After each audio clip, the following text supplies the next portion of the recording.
और हमने तय कर लिया है, भारतीय जनता पार्टी ने तय कर लिया है कि धारा 370 एक बार दफन की जा चुकी है। अब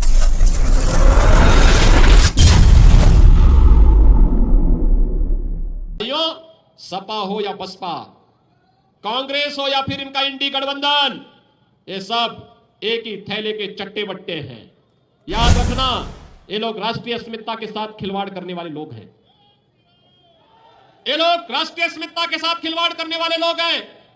एक कांग्रेस और समाजवादी पार्टी ने तो बाबा साहब भीमराव अंबेडकर का भी अपमान किया था।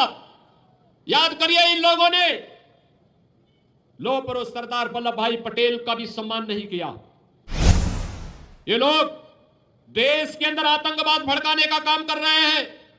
अभी हाल ही में आपने देखा होगा, जम्मू कश्मीर विधानसभा ने एक प्रस्ताव पारित किया है, कश्मीर में धारा 370 फिर से बहाल करने का। बहनों और भाइयों, कश्मीर में धारा 370 का मतलब आतंकवाद की वापसी। भारत, नया भारत मोदी जी के नेतृत्व में इसको कतई स्वीकार करने को तैयार नहीं है।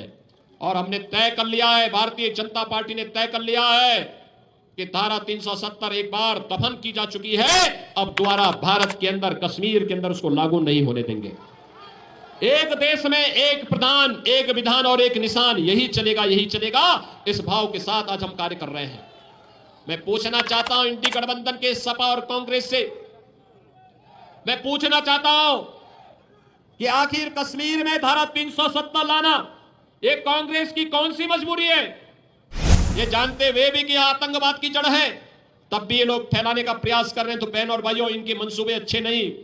इससे पहले ये सफल हो, इन्हें बेनकाब किए जाने की आवश्यकता है। और विरासत की गारंटी भाजपा दे रही है, सुरक्षा, समृद्धि और सुशासन की गारंटी भाजपा दे रही है, हर घर नल के माध्यम से शुद्ध पेयजल उपलब्ध कराने की गारंटी भाजपा दे रही है, और बाढ़ की समस्या का स्थायी समाधान भी भाजपा आपको देगी, उपलब्ध कराएगी।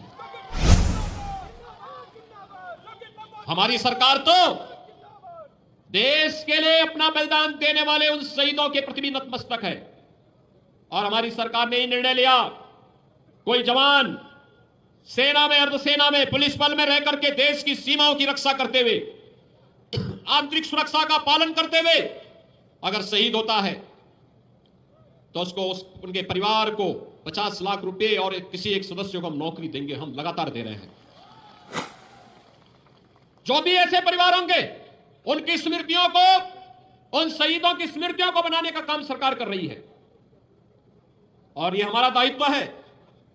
उन जवानों ने देश के लिए अपने आप को बलिदान किया है, उन्हें सम्मान मिलना ही चाहिए।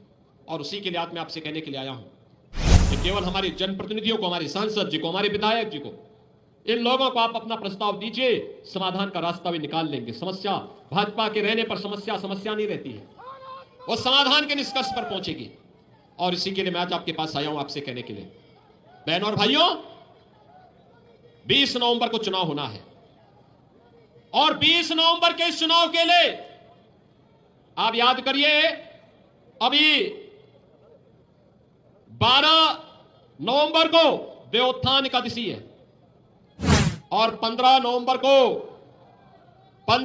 को कार्तिक पूर्णिमा का स्नान है, गंगा स्नान।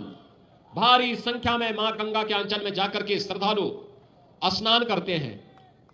13 नवंबर को चुनाव, जब 20 नवंबर को भारत निर्वाचन आयोग ने किया तो समाजवादी पार्टी इसका भी विरोध की। यानी ये राम मंदिर का भी विरोध करते हैं, ये गंगा स्नान का भी विरोध करते हैं, ये हिंदू अस्मिता के साथ खिलवाड़ करते हैं।